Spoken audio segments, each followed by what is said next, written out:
Não importa a fase da vida que você tá. Não importa se você tá com dinheiro ou sem dinheiro. Se você tem um bom relacionamento ou você não tem um bom relacionamento. Não importa o que você tem passado hoje.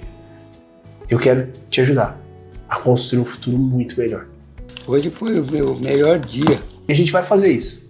E a gente vai fazer isso aqui, junto. Agora presta atenção numa coisa. Se a gente quer jogar um jogo que nos conduz à abundância, à prosperidade, à felicidade, em todas as áreas da nossa vida, todas as áreas que nos importam, nós precisamos entender como funcionam as regras do jogo. Não tem como ganhar um jogo se eu não conheço as regras. Faz sentido pra você? Certamente que sim. Então que regras são essas? Sem meias palavras, opa, quase derrubando a caneta aqui. Sem meias palavras, eu vou escrever para você um versículo. E eu gostaria muito que você prestasse atenção nele.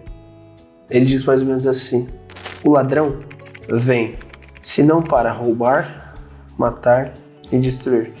Eu vim para que tenham vida e a tenham em abundância.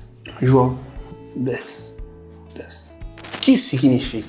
Que a escassez, que a miséria, que a infelicidade nas relações, que as traições, que a separação, que tudo aquilo que nos conduz à escassez não é uma obra de Deus. É verdade. Deus conhece a escassez. Aquilo é claro, é lógico, é possível. Mas não foi Ele que a criou.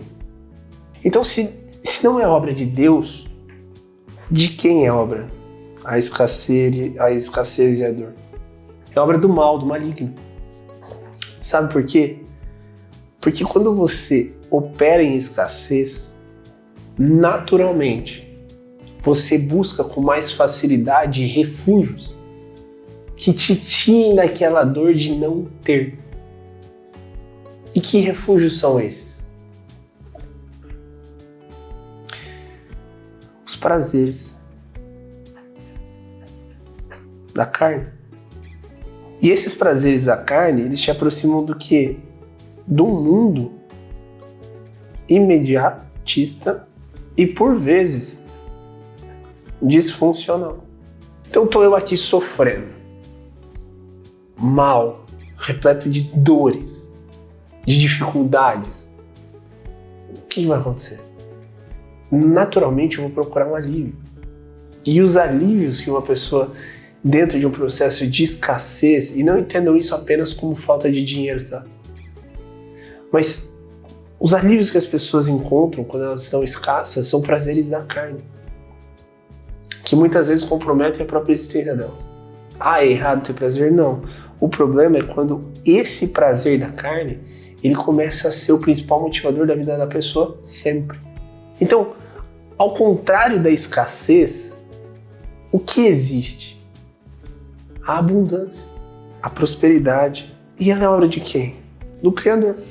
Então, quando nós falamos sobre ser abundantes, nós estamos falando sobre nos conectar profundamente a Deus. Ele deseja que nós possamos ter as coisas, viver a plenitude do mundo material. Por isso, deveria ser uma obrigação moral sua buscar essa abundância. E essa abundância, ela vem através do quê? Do sucesso. E entenda uma coisa, ter sucesso não é necessariamente sobre ter um montão de dinheiro. Ter sucesso é ter êxito naquilo que você se compromete a fazer.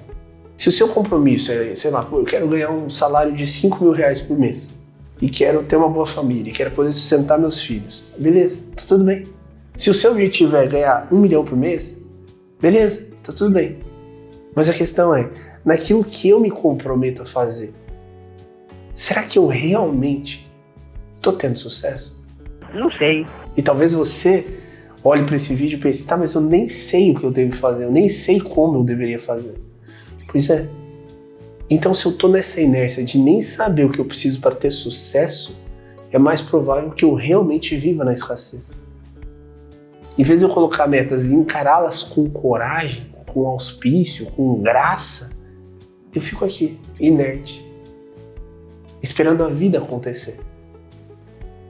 Como se isso fosse salvar e levar, sei lá, a minha alma, ou me fazer ver o verdadeiro sentido da vida.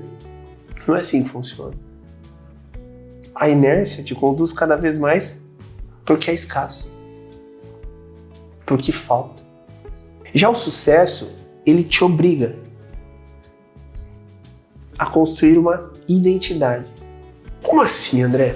Tudo aquilo que nós temos é fruto de quem nós nos tornamos. Então, vem comigo. Para que eu tenha algo que eu não possuo, eu preciso desenvolver uma série de habilidades e capacidades que me aproximam daquilo. E ao longo do caminho, eu preciso identificar quais são os indicadores que me mostram que eu estou na direção correta. A nossa vida é, de certa forma, como uma empresa. A maior empresa que existe é a nossa vida. E quando a gente vai organizar, por exemplo, um processo empresarial, você tem uma posição atual, tem uma meta que você quer chegar, e ao longo do caminho você tem os KPIs, os KPRs, que são os indicadores de performance e de resultado. Na nossa vida pessoal é igualzinho. Então, eu tenho um objetivo. Eu estou num ponto A. E o meu objetivo é chegar no ponto B. Só que, no meio do caminho, existe um processo. E para que eu consiga entender se o processo está sendo bem vivido, para que eu alcance o resultado, eu vou precisar do quê? De indicadores. O que especificamente me mostra que eu estou indo na direção certa? Eu olhar para o processo e entender, olha, eu estava aqui, até, por exemplo, né, tal mês eu deveria estar aqui, ou tal coisa precisaria ter acontecido, eu deveria ter tomado tais decisões, não tomei. Então, poxa, eu estou me afastando do propósito, do processo. E se eu não vou tomando essas decisões e honrando esses indicadores de onde eu deveria estar naquele momento, isso significa que eu estou travado. E se eu estou travado, olha que interessante, eu não consigo desenvolver virtudes, porque eu estou travado e a virtude ela exige uma forja que é feita no fogo. Então, à medida que eu caminho, eu vou me deparando com sofrimentos que vão me tornando uma pessoa diferente para que eu consiga alcançar um objetivo muito específico. Essa virtude é o que interessa a Deus. Ah, agora eu entendi! É a virtude que me aproxima de um determinado resultado que importa para Deus.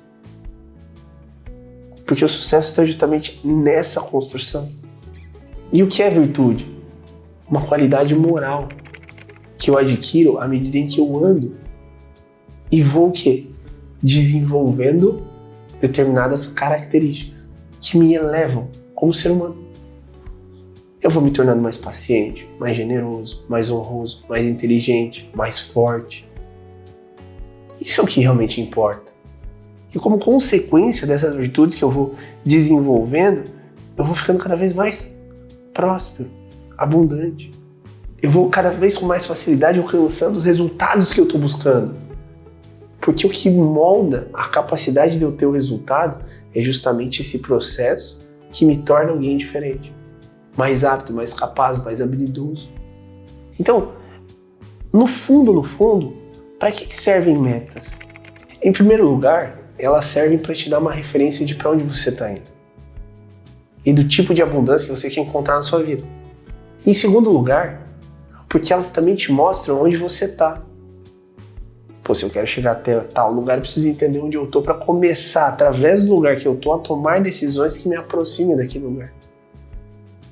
E em terceiro lugar, para me afastar da maldade. Talvez você já tenha ouvido aquela famosa frase, né? Mente vazia, oficina do diabo.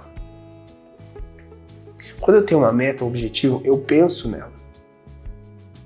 Então eu preencho a minha cabeça com perguntas do tipo: como eu faço para realizar isso?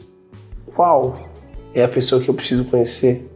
Ou quem é a pessoa que eu preciso conhecer? Qual é o processo que eu preciso aprender? Qual é o treinamento que eu preciso fazer?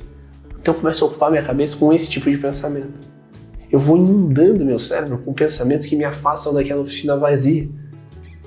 Oficina vazia me conduz para tristeza e para prazeres materiais. Ah, agora que eu não estou fazendo nada, vamos tocar uma punheta. Se você é homem, você entende. Muitas vezes é assim que a nossa cabeça processa. Se você é mulher, muitas vezes as inseguranças, quando você não sabe para onde você está indo, crescem. Às vezes o seu marido te deu uma boa vida, tá lá trabalhando, né? Dando um jeito nas coisas, e você começa, pô, será que ele tá me traindo? Será que isso? Será que aquilo? Por quê? Porque você não tem um objetivo. Você não tem uma meta, você não tem uma ambição, você não tem com que ocupar a sua cabeça. Aí você fica pensando o que seu marido poderia fazer e fofocando sobre a vizinha. Isso não é obra de Deus, você entende? Então o que a gente busca? Ou melhor, precisa buscar na nossa vida? A gente precisa buscar processos que nos aproximem dos sonhos que a gente tem. André, e se eu parei de sonhar? Aí você começa a cair na desesperança. E a desesperança vai tirando de você a sua motivação para viver. Então você vai ficando depressivo. Só que não é uma depressão que realmente necessita de um tratamento médico. Tem algumas que precisam, mas muitas que vêm da desesperança não precisam. O que elas precisam? De uma ação. Entendeu? Porque aqui existe uma inação. Existe uma ausência de execução. Então, se eu volto a fazer as coisas, se eu volto a sonhar, se eu volto a me comprometer com o processo, logo eu saio disso.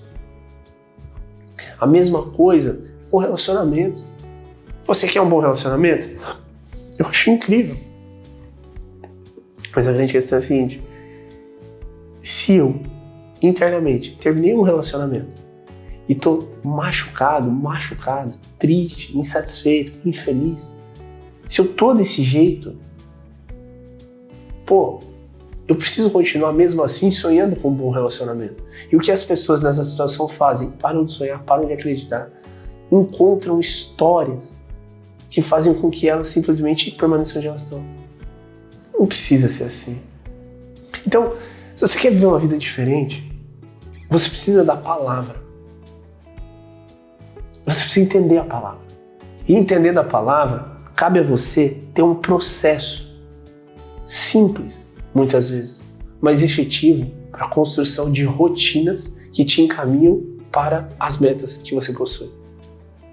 Construir uma rotina que me permite verificar se eu estou na direção dos indicadores e através desses indicadores eu percebo se eu estou perto ou distante da vida que eu desejo. Não é tão difícil. Quando você prospera do jeito certo, sem essas referências de novela em que o cara que era rico traía, mentia, enganava, sem essas referências, né? E não estou dizendo que toda pessoa rica é maravilhosa, não, tem um monte de gente idiota sendo rica, mas no seu caso e no meu caso, a abundância ela precisa ser um reflexo do tipo de pessoa que a gente se torna ao longo do caminho. Essa é a ideia, ok? Então o que eu vou te pedir? Tem um vídeo nosso, aqui, um dos últimos do canal, que fala sobre metas, sobre ambições. O que tu faz? Assiste esse vídeo e constrói tuas metas. Constrói tudo que precisa ser construído. Procurando, tá difícil achar. E através desse vídeo, eu tenho certeza absoluta, que a tua abundância simplesmente vai tornar o mundo um lugar melhor. Deixar de buscar a abundância, na verdade, é se comprometer muito mais com a maldade do que com Deus. Pensa nisso, que Deus te abençoe e eu te vejo em breve.